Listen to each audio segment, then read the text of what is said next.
Right moving on. Twitter ఎక్స్లో కేంద్రంపై BRS working president KTR fire అయ్యారు. బడ్జెట్లో తెలంగాణకు కేంద్రం తీరని అన్యాయం చేసిందని మండిపడ్డారు. తెలంగాణ నుంచి 8 ఎంపీలను బీజేపీకి ఇచ్చిన హైదరాబాద్ మెట్రో రైలు విస్తరణకు పైసా కూడా ఇవ్వలేదన్నారు. గతంలో కేంద్రానికి ఫిర్యాదు చేసినా ఫలితం లేకుండా పోయిందని ట్వీట్లో ఆయన పేర్కొన్నారు.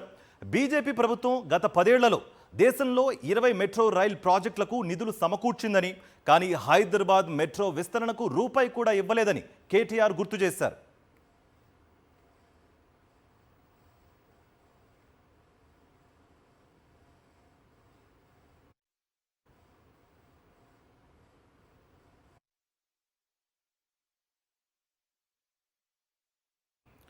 అయితే కేంద్రంపై కేటీఆర్ ట్వీట్కి సంబంధించి మరిన్ని అప్డేట్స్ మా ప్రతినిధి కిరణ్ భూపతి అడిగి తెలుసుకుందాం. కిరణ్ భూపతి, మీ దగ్గర ఉన్న అప్డేట్స్ ఏంటి?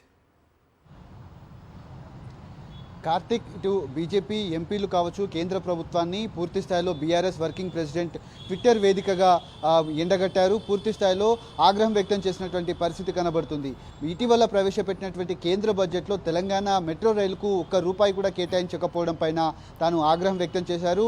గతంలో దాదాపు 20 మెట్రో రైలు ప్రాజెక్టులకు, వివిధ రాష్ట్రాల్లో ఉన్నటువంటి మెట్రో రైళ్లకు వేల కోట్లు నిధులు కేటాయించారు. కానీ హైదరాబాద్ మెట్రో రైలుకు ఎందుకు కేటాయించలేదంటూ కూడా కొన్ని వివరాలను కూడా తాను ప్రకటించినటువంటి పరిస్థితి అయితే కనబడుతుంది. ప్రధానంగా విశ్వనగరంగా వ్యాప్తి చెందుతున్నటువంటి ప్రపంచ జనాభాలో పెద్ద ఎత్తున ఇటు హైదరాబాద్ నగరం కూడా విశ్వవ్యాప్తంగా పెరుగుతున్నటువంటి నేపథ్యంలో హైదరాబాద్ మెట్రో రైలుకు ఎందుకు ₹1 కూడా కేటాయించలేదని కూడా తాను కొన్ని వివరాలు అయితే చెప్పడం జరిగింది.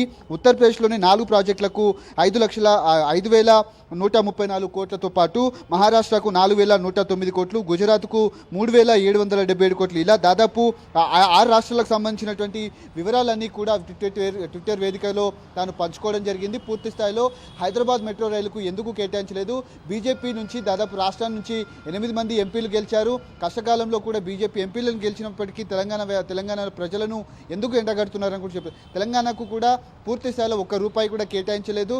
దానిపైన కూడా పెద్ద ఎత్తున పోరాటం అనేది చేస్తుంది. ఇటు కాంగ్రెస్ నుంచి కావచ్చు, బీజేపీ నుంచి దాదాపు 8 మంది, వాళ్ళు 8 మంది, మొత్తం 16 మంది ఎంపీలు ఉన్నారు. కానీ హైదరాబాద్ అభివృద్ధి కోసం ₹1 కూడా తీసుకొని రాలేదు. తెలంగాణకు అన్యాయం చేసిందంటూ కూడా కేటీఆర్ ఆ ట్విట్టర్ వేదిక కూడా కేంద్ర ప్రభుత్వాన్ని కావచ్చు, ఇటు రాష్ట్ర ఎంపీలను కూడా ప్రశ్నించినటువంటి పరిస్థితులు అయితే కనబడుతున్నాయి. ఖచ్చితంగా ఇదంతా కూడా ప్రజలు గమనిస్తున్నారు. రాబోయేటువంటి రోజుల్లో వారికి తగిన బుద్ధి చెప్తారంటూ కూడా దాదాపు 20 ప్రాజెక్టులకు సంబంధించినటువంటి మెట్రో రైల్ ప్రాజెక్టులు ఏవైతే ఉన్నాయో వివిధ రాష్ట్రాలకు సంబంధించినటువంటి వివరాలన్నీ కూడా ట్విట్టర్ వేదికగా పోస్ట్ చేయడం జరిగింది. దీనిపైన బీజేపీ ఎంపీలు కావచ్చు, కేంద్ర ప్రభుత్వం ఏ విధంగా స్పందిస్తున్నారని మాత్రం ప్రస్తుతం వేచి చూడాలి. కార్తిక్. రైట్ కిరణ్ భూపతి.